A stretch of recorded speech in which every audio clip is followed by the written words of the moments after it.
Vamos falar de negócios agora. O Bruno Meyer está conosco aqui nos estúdios da Jovem Pan. Bruno, estamos vivendo o segundo ano da pandemia. Claro que ela surpreendeu a todos em 2020, fechamento, isolamento social. Mas, Bruno, parece que esse segundo ano, com mais flexibilização, avanço da vacinação, felizmente, está mais desafiador que até o próprio ano inicial da pandemia, Bruno, é isso?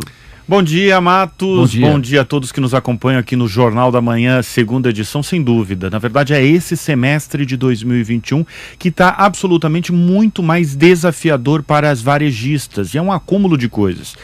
No primeiro semestre, após março de 2020, quando chegou a pandemia, né, principalmente que as cidades brasileiras foram fechadas, né, no Brasil e fora também, foi um momento crucial, mas logo depois, principalmente no segundo semestre de 2020, a coisa andou, a coisa melhorou. Mas esse semestre está muito complicado.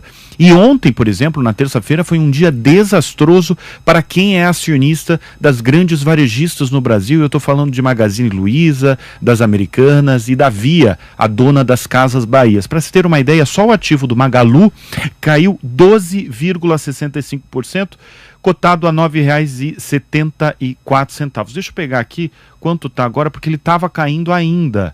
Hoje, agora nesse exato momento, na Bolsa de Valores, estava caindo um pouco menos de 1%. O ativo do Magazine Luiza. Agora, está caindo 0,82, cotado a R$ 9,66. Esse é o ativo do Magazine Luiza. Ontem, por exemplo, as Americanas tiveram baixa de 8,77, a Via de 7,73%. Cabe ressaltar que na última sexta-feira, as ações, por exemplo, do Magazine Luiza fecharam em forte baixa de mais de 18%, numa reação diante dos fracos resultados da empresa, presidida por Frederico Trajano, que chegou a falar que o Magalu não está imune à crise. E o que acontece? A razão da queda acentuada das varejistas nacionais se deve, evidentemente, à captação bilionária do Mercado Livre, que foi ocorrida nesta terça-feira, que eu já gostaria de falar um pouco disso também, porque dá mais liquidez, dá mais fôlego ao caixa da líder do mercado.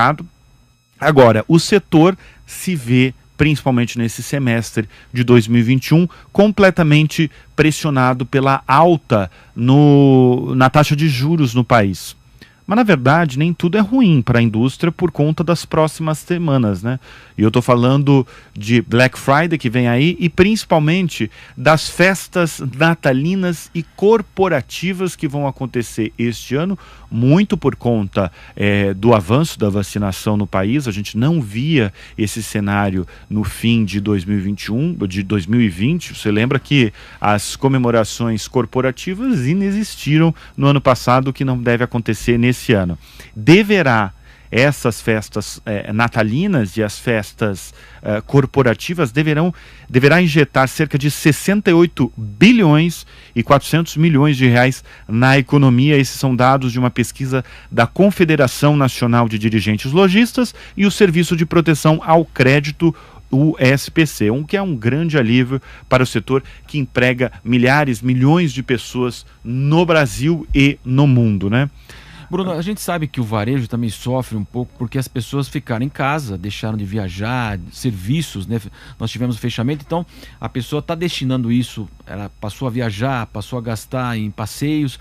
É claro que nós temos uma inflação também que corrói os salários, então não sobra dinheiro para o cara comprar, né? Fazer. Esse é um ponto central, né? A questão da inflação. Combustíveis também, quer dizer, você vai abastecer o carro, você fica pensando, nossa, poderia ter comprado um tênis, um sapato, né? É absurdo a hora que chega lá, 3 dígitos para você pagar. Tem esse reflexo também, né? Eu acho que, na verdade, a inflação é um dos principais pontos mesmo, porque corrói a renda das pessoas. Então as pessoas direcionam o seu salário, a sua remuneração, enfim, a sua renda mesmo, para os produtos mais básicos. Quais são eles? São os alimentos. E, na verdade, na questão de alimentos já tem uma mudança muito grande, porque a gente percebe isso na subida, no crescimento do atacarejo.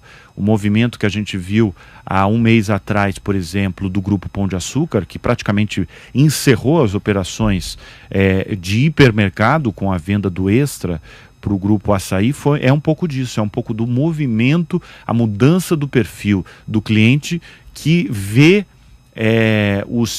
a sua renda diminuir, né?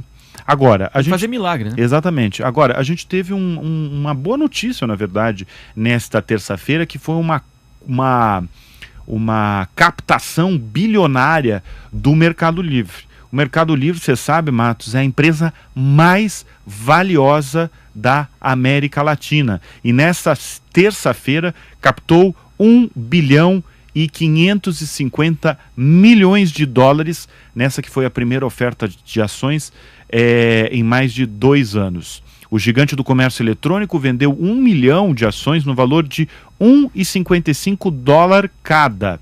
O Mercado Livre planeja utilizar os recursos levantados em propósitos corporativos gerais, de acordo com um comunicado enviado ao mercado. Mas o vice-presidente André Chaves destacou que há necessidade de expandir a logística, uma das áreas de maior expansão do Mercado Livre. Bom, Matos, como toda empresa que já era sólida no ambiente digital antes da pandemia, o Mercado Livre acelerou o crescimento desde 2020, com um número cada vez maior de consumidores que compram online. E, na verdade, isso é uma coisa que é uma percepção que eu tenho, que muita gente tem, principalmente pessoas que vivem em metrópoles, que é o aumento de carros do Mercado Livre em circulação na cidade. Isso não era tão comum, por exemplo, no ano passado, ou muito menos em 2019. Eles aumentaram a logística e a distribuição de quem compra online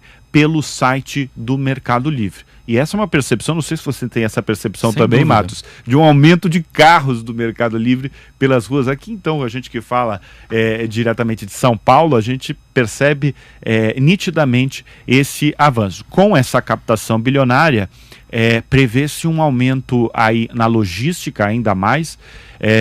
Gostaria de pontuar também que houve um anúncio esta semana de um novo centro de distribuição do Mercado Livre em Franco da Rocha, e é um centro de distribuição específico para produtos como geladeira, como televisores acima de 50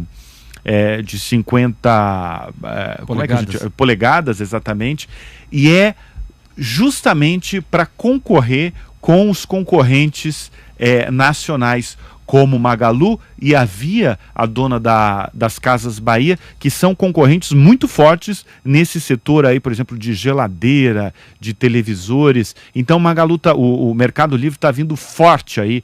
É a empresa já mais valiosa aí da América Latina, está vindo forte para concorrer agora com a Magalu e com a Via, para atingir esse novo mercado aí de geladeiras e outros produtos que atendem a população brasileira.